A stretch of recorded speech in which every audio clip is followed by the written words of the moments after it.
ZEE5 ಇರುವಾಗ ನೀವು ನಿಮ್ಮ ನೆಚ್ಚಿನ ಶೋಗಳನ್ನ ಎಂದಿಗೂ ಮಿಸ್ ಮಾಡಿಕೊಳ್ಳುವುದಿಲ್ಲ. ಅದು ಸಂಪೂರ್ಣ ಉಚಿತವಾಗಿ. ನಾನು ನಿಮ್ ದಾರಿನೇ ಕಾಯ್ತಾ ಇದ್ದೆ. ಹೌದಾ, ಏನು ವಿಷಯ ಅಜ್ಜಿ? ನಿಮ್ಮ ಹತ್ರ ಸ್ವಲ್ಪ ಮಾತಾಡ್ಬೇಕಾಗಿತ್ತು. ಹೇಳಿ. ಏನಿಲ್ಲ ಕಣ, ನೀನು ಚಿಕ್ಕಮಂಗ್ಳೂರಿಗೆ ಹೋಗ್ತಿದೀಯಲ್ಲ, ಅದ್ರ ಬಗ್ಗೆ ಮಾತಾಡಕ್ಕೆ. ಓ, ಅದಕ್ಕ? ಯಾಕೆ ನೀವು ನನ್ನ ಜೊತೆ ಬರ್ತೀರಾ? ಇಲ್ಲಪ್ಪ, ನಾನು ಹಣ್ಣೆಲೆ ಅಪ್ಪ. ಉದುರೋಗೋ ಸಮಯದಲ್ಲಿ ಯಾಕೆ ಊರೂರು ತಿರುಗ್ಲಿ? ಶಿವ ರಾಮ ಅಂತ ಮನೇಲೇ ಇರ್ತೀನಿ, ನನಗದೇ ಆರಾಮ್. ನಾನು ನೋಡೋದೇನಿದೆಯಪ್ಪ, ಎಲ್ಲ ಮುಗ್ದಿದೆ. ಇನ್ನೇನಿದ್ರು ನೋಡ್ಬೇಕಾಗಿರೋರು ನೀವು, ಎಲ್ಲ ಅನುಭವಿಸ್ಬೇಕಾಗಿರೋರು ನೀವು. ಅದಕ್ಕೆ ನಿನ್ನ ಜೊತೆ ಭೂಮಿಕಾನ್ನು ಕಳಿಸ್ಬೇಕಂತ ಅನ್ಕೊಂಡಿದ್ದೀನಿ.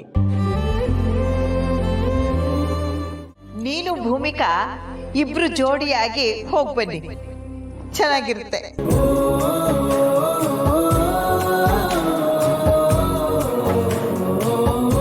ಅಜ್ಜಿ, ಭೂಮಿಕಾ ಅವ್ರನ್ನ ಜೊತೆ ಕರ್ಕೊಂಡೋಗ್ಬೇಕಾ?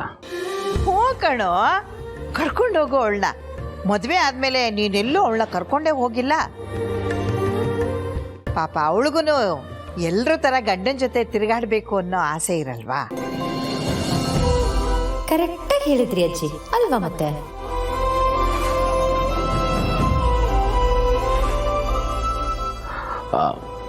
ಅಜ್ಜಿ, ನಾನು ಹೋಗ್ತಾ ಇರೋದು ಪಿಕ್ನಿಕ್ ಅಲ್ಲ, ಪ್ರಾಬ್ಲಮ್ ಸಾಲ್ವ್ ಮಾಡೋದಕ್ಕೆ.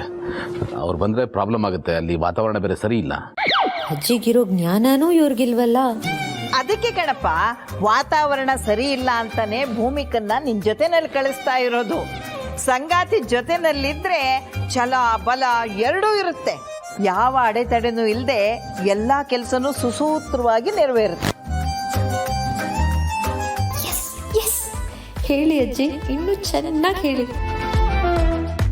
ಇದು ನೀವು ಹನಿಮೂನ್ಗೆ ಹೋಗೋದಕ್ಕೆ ಮಾಡಿರೋ ಪ್ಲಾನ್ ಅಂತ ತಿಳ್ಕೊ. ಇದಕ್ ಮುಂಚೆ ಎಷ್ಟೋ ಸಲ ಪ್ಲಾನ್ ಮಾಡಿದ್ವಿ, ಆದ್ರೆ ಕಾರ್ಯರೂಪಕ್ಕೆ ಬರ್ಲಿಲ್ಲ. ಈ ಸಲ ಹಾಗಾಗೋ ಆಗಿಲ್ಲ.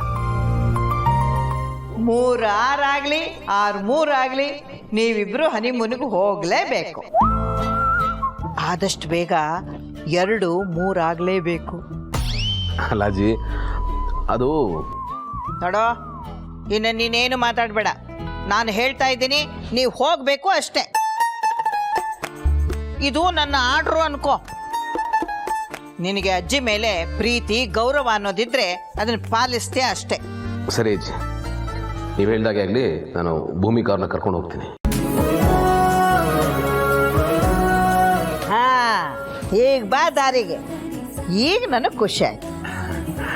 ಸರಿ ಅಜ್ಜಿ. ಸ್ವಲ್ಪ ಇರಿ. ಸುಮ್ಮನೆ ಹೋದ್ಯಾ ಪುಟ್ಟ ಬಂದ್ಯಾ ಪುಟ್ಟ ಅನ್ನೋ ಹಾಗಲ್ಲ. ನಾನು ಆಗಲೇ ಹೇಳ್ದಾಗೆ 2-3 ಆಗಲೇಬೇಕು.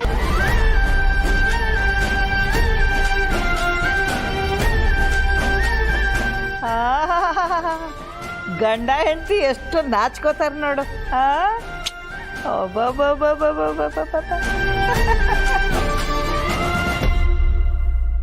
ZEE5 ಆಪ್ ಡೌನ್ಲೋಡ್ ಮಾಡಿ ಎಲ್ಲಾ ಸಂಚಿಕೆಗಳನ್ನು ಸಂಪೂರ್ಣ ಉಚಿತವಾಗಿ ನೋಡಿ.